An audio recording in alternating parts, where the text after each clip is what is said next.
Então vamos falar desse SmackDown, que foi meio filler, né? O vídeo tá sendo meio atrasado, mas tá saindo agora, então chora. Vamos falar sobre esse SmackDown. E, sei lá, cara, a gente já começou a perceber que os programas entre pay-per-views, né? Entre ali os meios não estão sendo muito bem executados. Pós-WrestleMania geralmente tem uma queda assim também, é normal e tal, mas é sempre chato quando começa a acontecer. Mas vamos comentar que tem algumas coisas pra falar sobre. Bom, o show começou com algumas pessoas chegando, como sempre acontece, alguns anúncios pra noite de combates e tudo mais. Daí a gente vê um anúncio também de combate entre Damian Priest e LA Knight, depois da semana passada, onde eles tiveram a discussão ali no combate e tal.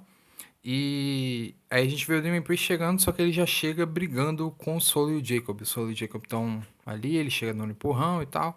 Daqui a pouco o pessoal começa a se separar e a LA Knight aparece e vai em direção ao ringue. Daí a LA Knight começa a falar algumas coisas numa promo, começa a falar sobre o Damian Priest e tudo mais. Daqui a pouco o Damian Priest aparece, interrompe e fala.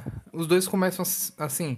Falar, a gente não tem nenhum problema um com o outro, mas se a gente começar a falar algumas coisas aqui e tal, a gente talvez as tensões aumentem um pouquinho e aí começaram a falar. O LA Knight falou que é culpa do Priest, que ele não tá tendo uma title shot agora.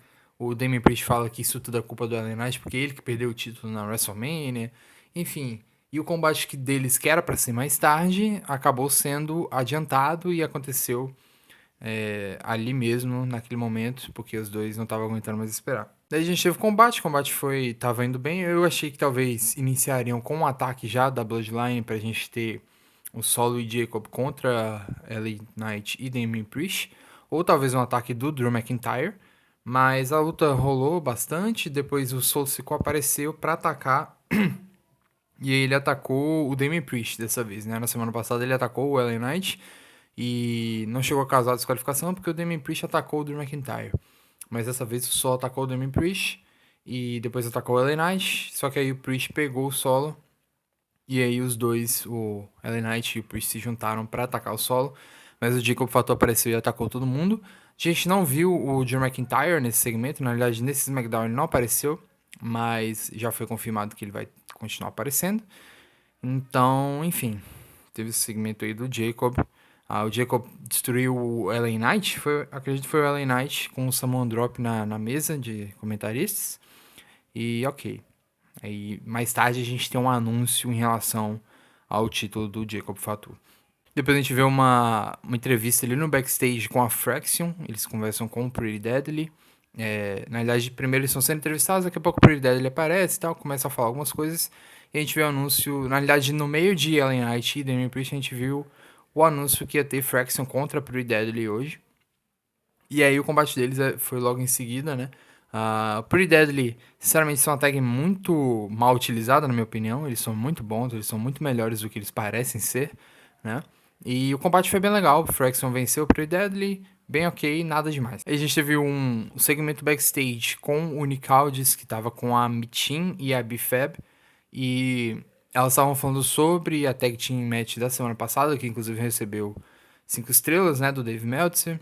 E elas estavam falando sobre como elas querem entrar na divisão de tags também, mas fazer a divisão de tags femininas ser tão boa desse jeito. E elas são interrompidas pelo Secret Harvest, né? Que é a Chelsea Green, a Zelina e a Zelina não, Chelsea Green, a Piper Niven e a Alba Fire. E a Chelsea estava de preto, né? Tava de luto porque perdeu o título dos Estados Unidos na semana passada. E aí elas começam a falar algumas coisas. A Chelsea fala que quer a revanche dela hoje e tal, o mais imediato possível. Mas o Nick fala que, na realidade, quem vai enfrentar a Zelina hoje vai ser a Piper, só que não vai ser pelo título. Então, se a Piper vencer, a Piper que vai estar, na verdade, na linha pelo título e que a Chelsea vai ter que reconquistar isso. E depois a gente viu a Nia Jax indo pro ringue, né? Ela começou a fazer uma promo, mas ela foi rapidamente interrompida pela Tiffany Stratton, que também foi rapidamente interrompida pela Naomi, e aí a gente viu, né, a Jade Cargill aparecendo por fim pra atacar a Naomi. E, cara, é engraçado porque toda vez que a gente vê a Naomi, a gente vê a Jade Cargill aparecendo atacando do mesmo jeito. Sempre. Todas as vezes que a Naomi aparece, a Jade Cargill aparece pra atacar ela do mesmo jeito. Sabe? O segmento chega a ficar engraçado, porque a gente sabe exatamente o que vai acontecer. Mas no fim a gente viu uma divisão ali que ficou entre Jade Cargill e Tiffany Stratton e Naomi Nia Jax. E aí o Nick Aldis apareceu e marcou essa tag team match pra mais tarde, que acabou sendo o main event da noite. Aí a gente finalmente teve o retorno aí do Aleister Black pra WWE, o retorno oficial aí em combate, né? Ele lutou contra o The Miz. A entrada do Black maravilhosa, né? Eu pude perceber hoje que a música dele, o Root of All Evil, apesar de ser o Root of All Evil, né? A mesma música do NXT, ela tá remixada. Eles tiraram um pouquinho da guitarra, tinham muita mais guitarra na versão original, era um pouco melhor, mas ainda é Root of All Evil, né? Então tudo bem. E aí a gente viu o combate. O Black tava de shorts, né? Shorts de Muay Thai, assim, tal como ele vem lutando na AEW com esses shorts. Eu imaginei que ele voltaria pra sunga, como ele fez no retorno na semana passada no SmackDown. Mas ele veio de shorts, lutou contra o Miz e tal. E assim, esse fim de semana eu reassisti alguns takeovers antigos do NXT. E principalmente o NXT TakeOver Phoenix de 2019, onde teve Tommaso Ciampa contra Aleister Black pelo NXT Championship. E é muito, muito claro o quanto o Black envelheceu, né? Vamos botar assim, ele envelheceu porque ele tá tão mais lento, tá tão mais assim, parece cansado, sabe? E o físico dele é muito diferente do que era antigamente. Eu acho que hoje ele tá bem mais. Não sei se saudável, mas ele tá muito mais magro, muito mais assim, musculoso e tal. Só que, sei lá, cara, eu senti ele um pouco mais lento nesse retorno, eu senti ele um pouco mais devagar. Mas nada que incomode demais, sabe? A gente só percebe que ele realmente não é mais o mesmo Aleister Black, né? Ele passou por foi 5 anos de diferença aí, né? Desde que ele tava na WWE. E mudou muito. Eu acho que também a falta dele lutar muito na AEW, né? Ele não teve tantos combates lá. Mas a falta disso também prejudicou ele um pouquinho. Mas tudo bem, Aleister Black é incrível, sua aura é incrível, né? E no final ele venceu o The Miz e a gente teve uma confrontação ali com o Carmelo Hayes, achei bem legal. NXT contra NXT 2.0, né? Carmelo e Black. E interessante, vamos ver aí, Aleister Black vs Carmelo Hayes vai ser com certeza um ótimo combate pra frente.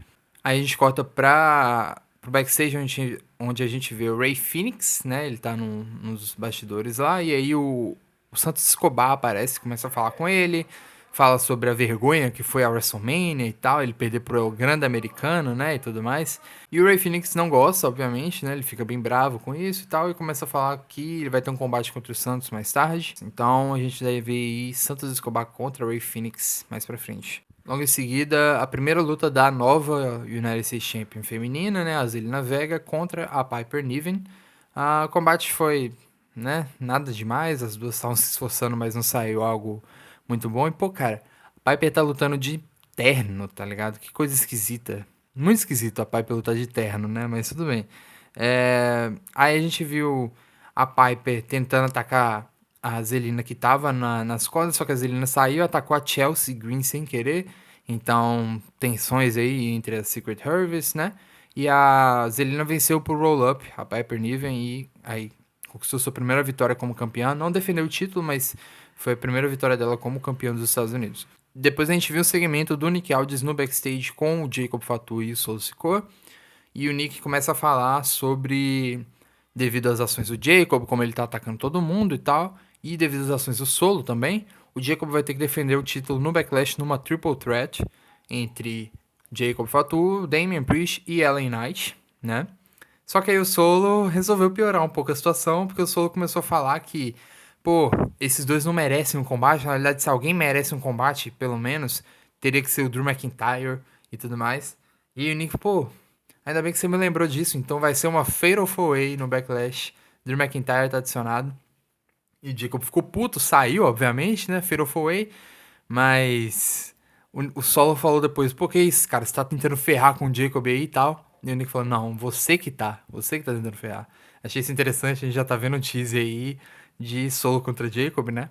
Eu acho que ou o Solo vai tirar esse título do Jacob, ou ele vai causar o Jacob perder esse título, né? Tipo, talvez ele, uma interferência dele, de algum tipo, faça o Jacob acabar perdendo esse título, mas muito legal. Fatal 4-Way no Backlash promete ser muito, muito boa. E depois a gente teve a promo do Randy Orton, ele veio para falar um pouco sobre o Cena. Antes teve uma vídeo promo ali mostrando um pouco da rivalidade deles ao longo dos anos e tudo mais. E aí, quando o Orton apareceu, ele começou a falar algumas coisas, falou sobre a promo da semana passada contra o Cena. Ele começou a falar também sobre o Cena não ter mais lealdade, não ter mais respeito. A batalha, o Hustle, né, ele ainda tem, mas todo o resto já não existe mais. E que o conceito do John Cena vender a alma não é algo novo, porque o John Cena já vem fazendo isso há 20 anos e tudo mais. Mas achei meio hipócrita da parte dele, porque ele faz a mesma coisa. Tudo bem, né? E aí ele fala uma das frases, assim, pra finalizar a promo dele, foi o fato de que o John Cena não é o último campeão real. Na verdade, o John Cena é só mais uma lenda que ele vai ter que matar, como ele é o Legend Killer, né? E achei bem legal isso, né? Bem interessante. Ele vai humilhar o Cena na frente da família dele, da família do Orton, né? E vamos ver aí, Backlash promete ser bem interessante aí, Cena contra Orton. Não vai ser um bom combate, imagino. Eu acho que essa run do Cena não vai ter bons combates, tá? Não é pra ter bons combates, o Cena quer... Ele já deixou claro que a intenção dele é arruinar o wrestling, a gente viu isso já na WrestleMania, com o combate sendo o pior combate da noite, das duas noites, né? Então, com certeza, o Cena não vai fazer bons combates de propósito, eu imagino. E é bom até porque eu imagino que o Cena não tenha mais tanta habilidade pra fazer um combate bom, de verdade, sabe?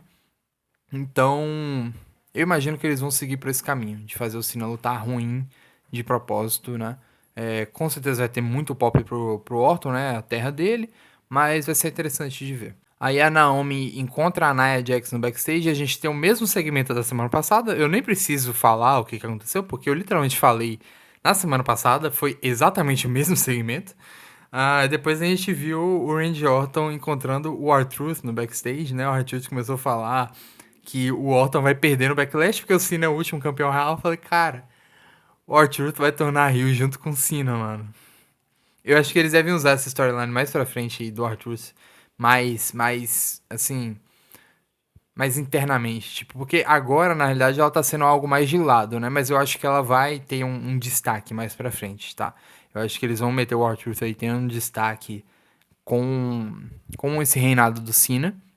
Talvez o Cena ataque o Truth, não sei como é que vai ser, mas muito legal ver que o Truth tá ficando do lado do Cena apesar de tudo isso. Depois o Jimmy Uso apareceu e falou pro Truth parar e tal. A gente tá vendo aí Jimmy entrando nessa também. Quem sabe Jimmy Uso entre numa rivalidade com o Cena? Sei lá, véio. É difícil prever, né? Mas vamos ver como é que vai ser isso aí. Phoenix vs Santos Escobar aconteceu em seguida. A gente viu um combate bom. Ele demorou para engrenar. Ele, no início foi bem esquisito e a crowd estava muito ruim. Eu não sei porquê, mas a crowd estava dormindo nesse combate. Eles não deram pop para nada do que os dois fizeram, sabe? E no fim o Phoenix venceu. Foi um bom combate, como eu falei. E a gente teve depois um segmento do Andrade no backstage. Na realidade, foi primeiro do legado, né? Legado do Fantasma, com o Santos e os Los Garza no backstage. E o Santos estava reclamando com os Los Garza, né? Por ele ter perdido e tal. Enfim, tava descontando várias frustrações. Aí o Andrade aparece e começa a falar que o Santos fala que é sobre legado e tudo mais, que ele é o maior luteador de todos, mas ele não respeita a história, o legado, não respeita os Garza, né? Então, o Andrade talvez está querendo aí recrutar os Garza, fazer uma Andrade Family Office de novo. Bem legal, né? Bem legal. A gente já viu Andrade aí na IW, tendo uma stable assim, uma Family Office, né? Ele roubou do Matt Hardy, se eu não me engano, né? Porque o Matt começou primeiro, aí o Andrade venceu. Depois virou dos dois, né? Andrade Hardy, Family Office, alguma coisa assim. Mas interessante. A gente vai ver pra onde isso vai dar, mas eu imagino que eles vão ser muito integrados com a storyline da AAA. Se não desistirem dessa storyline no geral, né, em alguns dias, mas vamos ver como é que vai seguir isso aí adiante, né? E aí, antes do main event, a gente teve os últimos anúncios pra semana que vem. A gente tem uma tag team match entre LA Knight e Damian Priest contra Solo Sikoa e Jacob Fatu. Drew McIntyre deve aparecer só pra atacar todo mundo e tal. E aí, o combate Backlash virou full way e tudo mais. A gente tem uma luta entre Jade Cargill e Nia Jax, number one contender pelo título feminino. Pra ver quem vai enfrentar, né, realmente a Tiffany Stratton no Backlash. Eu imagino que vai dar Nia Jax nesse combate com a Naomi ajudando, atacando a Jade, né? E aí a gente deve ver Naomi contra Jade de novo no Backlash, com a Naomi vencendo, se Deus quiser. E a gente deve ver também a Nia enfrentar a Tiff o que não é muito, não é um cenário ideal, mas é o que a gente tá tendo, né? Eu não acho que vão fazer Jade vs Tiff de novo agora tão cedo. E aí a gente também tem um anúncio de que o John Cena vai estar presente no próximo SmackDown, SmackDown Go Home Show do Backlash.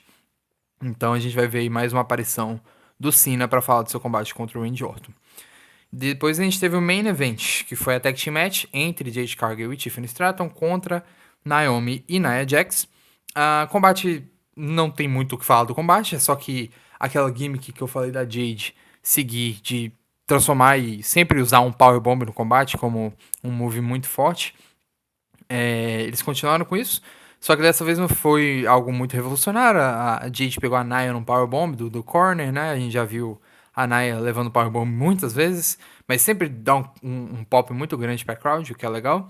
E a Jade pinou a Nia, né, com o Powerbomb. Ok, depois do combate a Jade pegou o título e se recusou a entregar o título pra Tiffany, né? Mas quando ela foi entregar, a Naomi atacou e a Naomi saiu por cima segurando o título.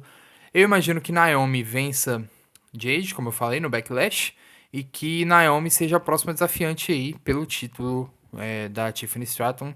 Eu adoraria ver um run da Naomi, pra ser sincero, cara. Adoraria ver um run da Naomi, porque eu acho que ela merece isso.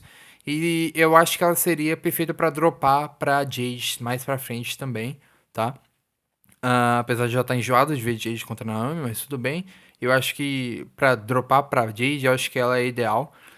Campeã de transição, né, e tal. Talvez ela fique um tempinho a mais com o título, mas eu imagino que até o SummerSlam, né? Acho que dá tempo de fazer isso.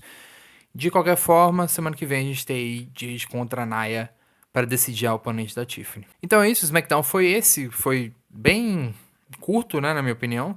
Não em questão de duração, mas segmentos, né? Como o Raw dessa semana, ele foi bem curto em duração, mas ele foi longo, ele foi extenso, ele teve muita coisa. E esse SmackDown foi o contrário. Ele demorou pra acabar, mas teve pouca coisa. E a gente percebe que ele foi meio filler, né? Ele não foi muito importante, mas eu gosto de falar aqui mesmo de qualquer forma. Então é isso. Com o Raw saindo amanhã, eu devo fazer mais um vídeo pra falar sobre o Raw também. E imagino que ele não vai atrasar como esse atrasou, mas tudo bem. Então é isso, até a próxima.